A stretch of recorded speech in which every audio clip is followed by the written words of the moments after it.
How West Wind Helped Dandelion by Emily Poulsen.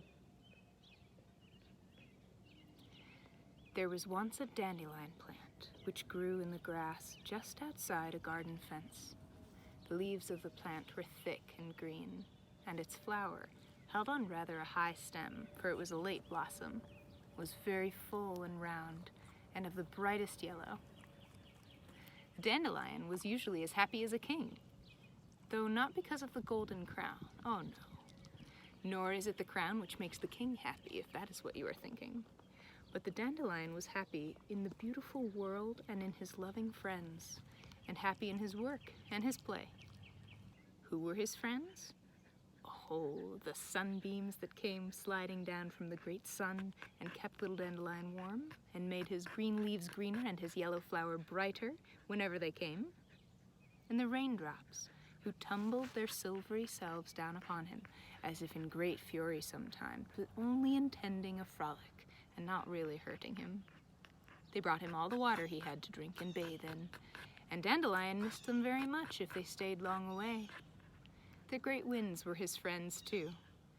Dandelion was just the least bit afraid of them, to tell the truth, and he liked them best when they were gentle and quiet, or when they sent their messengers, the little breezes, to play with him.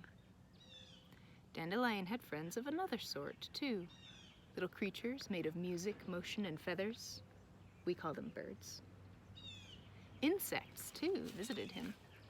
Butterflies as yellow as a flower, grasshoppers as green as his leaves, bees going a-marketing for honey and pollen, ants running nimbly along with their 6 thread-like legs, and many, many others, down to the tiny moving black specks which seemed too small to be alive, and yet were as full of life as their larger neighbors. Besides all these friends, Dandelion had some flower friends, the clovers who lived near him on the roadside, and the garden flowers who lived on the other side of the fence. The nearest neighbors among the garden flowers were some morning glories who had actually climbed over the fence and were as friendly as possible. Dandelion's play was with any of these different friends. His work was to grow and make seeds, as many good seeds as he possibly could. As the long, bright days passed, Dandelion worked faithfully in a flower's quiet, unseen way of working, and at last his seeds were formed. Instead of the golden crown of a flower which he had worn, his stalk held up a beautiful ball of silvery gauze.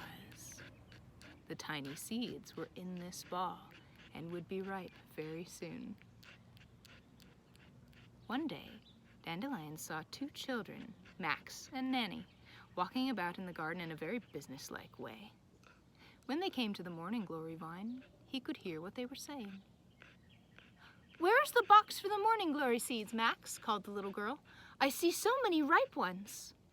"Here it is," replied Max, who had been looking in the basket which he carried.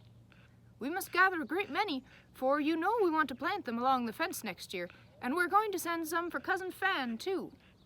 "Yes, and then she will have the same kind of flowers away off there that we have here," said Nanny, as she poked among the leaves and blossoms of the morning glory vine to find the plump seed vessels. Soon, she had gathered all the ripe ones, and she and Max went back up the garden walk and into the house.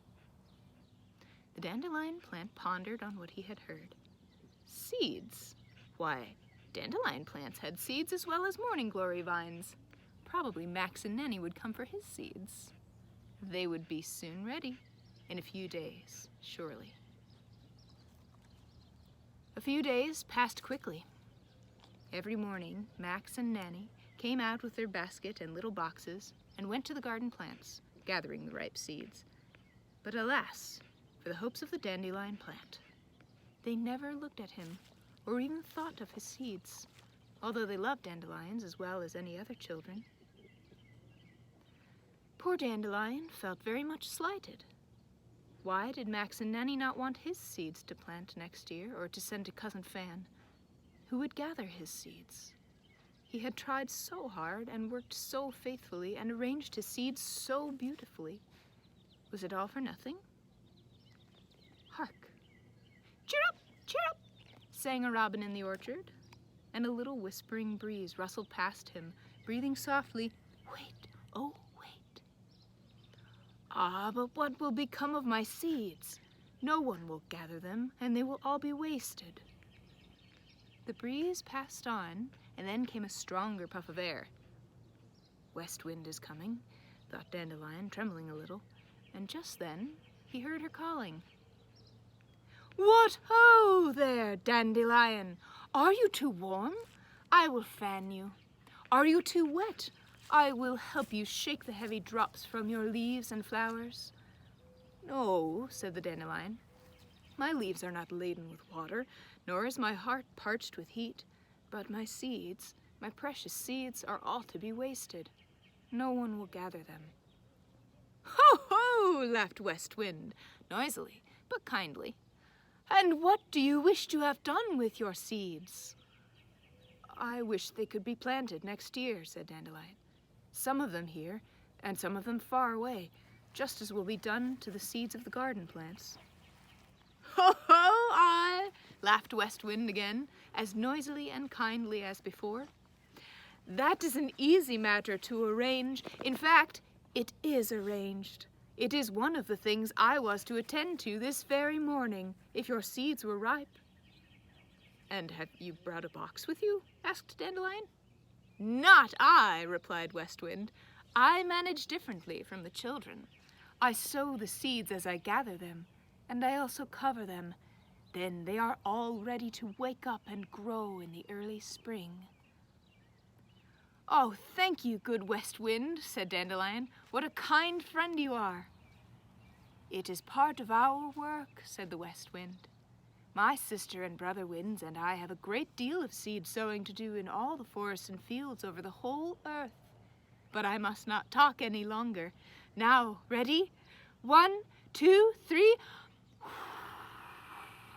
Away they go." Dandelion heard a merry whistle and felt a sudden strong puff against him. At the same instant, all his seeds were gone. Where the feathery white ball had been, there showed now a little bald knob. "Why," said Dandelion, rather bewildered, "how quickly was that done?" He looked about him. Here and there on the grass, he saw several of his seeds, and then looking farther and yet farther away, he could see others whirling and dancing through the air, carried along by the friendly seed sower, West Wind. The little silky plumes which each seed wore, and which had made Dandelion's ball of silvery gauze, made it easy for the wind to take the seeds as far as Dandelion could wish, and some were also left to grow right there on the roadside bank, where he himself had always lived. Dandelion was very happy. The robin in the orchard sang again his hearty chirrup, chirrup, and a little breeze, which followed after West Wind, whispered, softly as before, "Wait, oh, wait." "Yes," said Dandelion. There was no need of my worrying. But who would have thought that the great West Wind would take care of the seeds of a plain little dandelion? The end.